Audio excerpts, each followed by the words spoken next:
রাধে রাধে। আমরা যখনই রাস্তাঘাটে চলবো কিংবা যেই স্থানে আমরা শয়ন কক্ষেতে যাব কিংবা শোবো কিংবা আমরা যখন আহার করব, সর্বদাই চিন্তা করবেন শ্বাসোপে, অর্থাৎ নিঃশ্বাস নেওয়ার সময় রা আর ছাড়ার সময় ধে।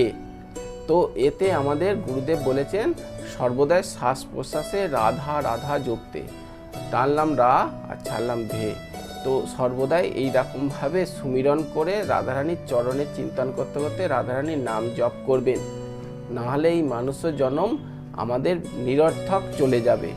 আর সার্থকতা পেয়েছেন, এই মানুষ জনম পেয়েছেন এইরকমভাবে তত্ত্ববেত্তা আমাদের গুরুদেবের থেকে যে আমি আপনাদেরকে তুলে ধরছি, সেই পথে চলুন, আপনার মঙ্গল হবে, এতে কোনো সংশয় করবেন না। অতএব মহাপুরুষরা যা বলেন এগুলো বহু মহাত্মারা নানা রকমভাবে ভিন্ন ভিন্নভাবে বলে থাকেন, কিন্তু এই পদ্ধতি দেখবেন এত কার্য পরশমণির মতো। সবসময় শ্বাসোপে রাধা রাধা রাধা করে জপ করতে চলবেন। উঠিতে বসিতে খাইতে শুইতে যথা তথা নাম লয়, বেদ শাস্ত্র নিয়ম নাই সর্বশাস্ত্রে কয়।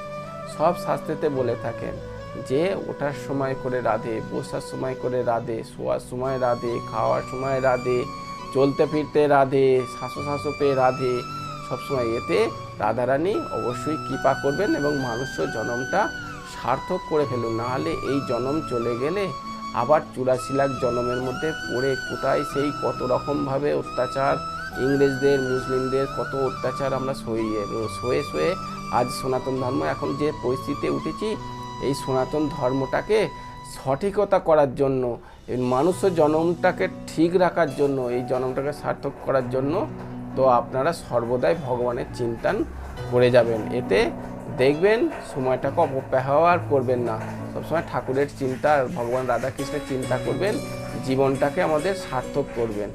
কারণ এক সময় চলে গেলে, 1 ঘন্টা কি একদিন চলে গেলে আমাদের মৃত্যু আরও এগিয়ে আসছে। তাই মৃত্যু যদি এগিয়ে আসে তাহলে আপনি কি করলেন এই মানুষ জন্ম পেয়ে? ভগবান যে আপনাকে সময়টা দিয়েছে কিসের জন্য? তো সেই জীবনটাকে, সময়টাকে সার্থকতা করুন, মনুষ্য জন্মটাকে পাওয়ার উদ্দেশ্যটাকে আপনি সার্থকতা করুন, গোলকধামে যাওয়ার সফলতা অর্জন করুন। প্রেম সে কহো রাধা রানী কি জয়। রাধে রাধে।